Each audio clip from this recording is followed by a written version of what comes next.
বনের হিংস্র বাঘ একনিষ্ঠ খাদেম হিসেবে 3 দিন পর্যন্ত যার খেদমতে নিয়োজিত ছিল তিনি হলেন হযরত সাফিনা রাদিয়াল্লাহু আনহা। রাসূলুল্লাহ সাল্লাল্লাহু আলাইহি ওয়াসাল্লাম এর প্রসিদ্ধ একজন সাহাবীর নাম হলো হযরত সাফিনা রাদিয়াল্লাহু আনহা, যিনি আজীবন মহানবী সাল্লাল্লাহু আলাইহি ওয়াসাল্লাম এর খেদমত করেছেন। তিনি মূলত হযরত উম্মে সালামা রাদিয়াল্লাহু আনহা এর কৃতদাস ছিলেন। পারস্য এলাকার একদল বণিক থেকে উম্মে সালামা রাদিয়াল্লাহু আনহা তাকে খরিদ করেছিলেন। রাসূল সাল্লাল্লাহু আলাইহি ওয়াসাল্লাম এর সহিত উম্মে সালামা রাদিয়াল্লাহু আনহা এর বিবাহ হওয়ার পর তিনি সাফিনা রাদিয়াল্লাহু আনহুকে এই শর্তে মুক্ত করে দেন যে আজীবন রাসূলুল্লাহ সাল্লাল্লাহু আলাইহি ওয়াসাল্লাম এর খেদমত করতে হবে। মুক্ত হওয়ার পর সাফিনা রাদিয়াল্লাহু আনহু উম্মে সালামা রাদিয়াল্লাহু আনহাকে সম্বোধন করে বলেন, আপনি রাসূল সাল্লাল্লাহু আলাইহি ওয়াসাল্লাম এর খেদমত করার শর্ত না করলেও আমি সারা জীবন তার খেদমতই করতাম। সাফিনা মূলত তার নাম নয়, বরং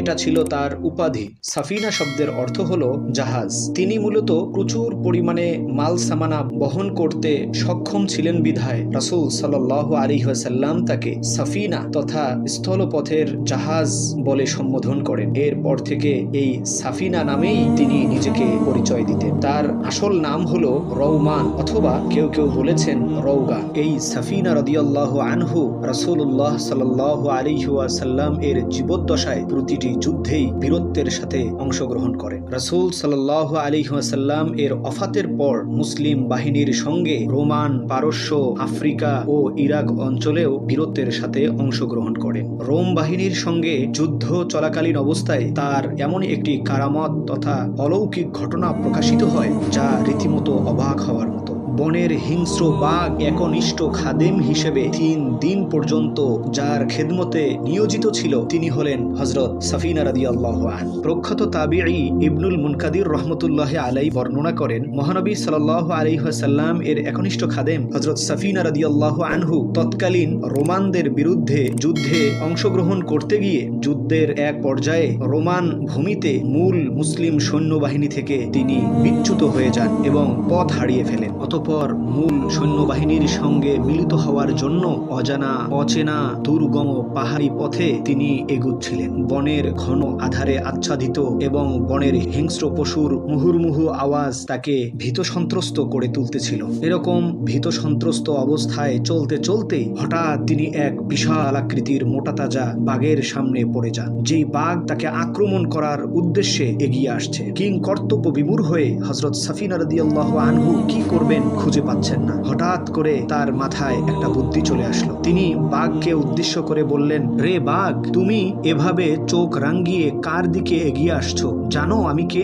আমি হলাম আখিরি জামানার পয়গম্বর হযরত মুহাম্মদ সাল্লাল্লাহু আলাইহি ওয়াসাল্লাম এর খাদেম। আমি ইসলাম প্রচারের বিশাল দায়িত্ব কাঁধে নিয়ে আল্লাহর রাস্তায় যুদ্ধ করার জন্য এখানে এসেছি। এই কথা শ্রবণ করার সাথে সাথেই বাঘ একটা আনন্দধ্বনি তুলে তার পাশে দাঁড়িয়ে গেল। যখনই বাঘটি মানুষের কোনো আওয়াজ শুনতে পেত তখনই সে রাগব স্বরে তাকে ধাওয়া করে লোকালয় পর্যন্ত দিয়ে আসতো, যাতে সাফিনা রাদিয়াল্লাহু আনহু এর সন্ধান কোনোভাবেই শত্রুপক্ষ জানতে না পারে। আবার ওই বাঘটা তার পাশে এসে পরম বন্ধুর মতো পথ অতিক্রম করত। এভাবে 3 দিন পর্যন্ত বাঘটি সাফিনা রাদিয়াল্লাহু আনহু এর নিরাপত্তার বিধান কল্পে তার সঙ্গে খাদেমের মতো সফর সঙ্গী হিসেবে অবস্থান করে।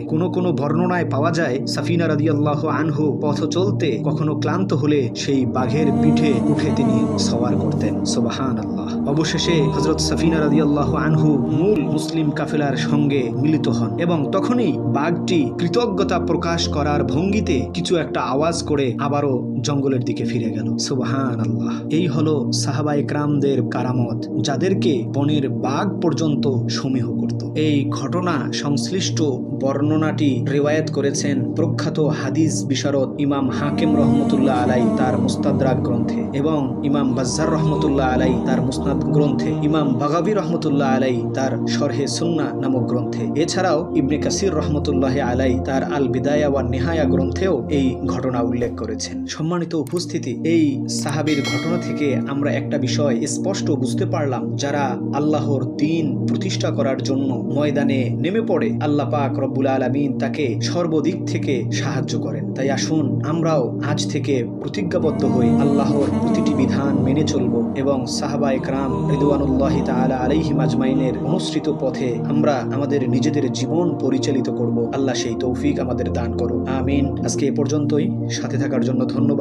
দেখা হবে অন্য কোনো পর্বে অন্য কোনো ইসলামিক ভিডিও নিয়ে। সে পর্যন্ত সকলে ভালো থাকবেন, সুস্থ থাকবেন। আল্লাহ হাফেজ।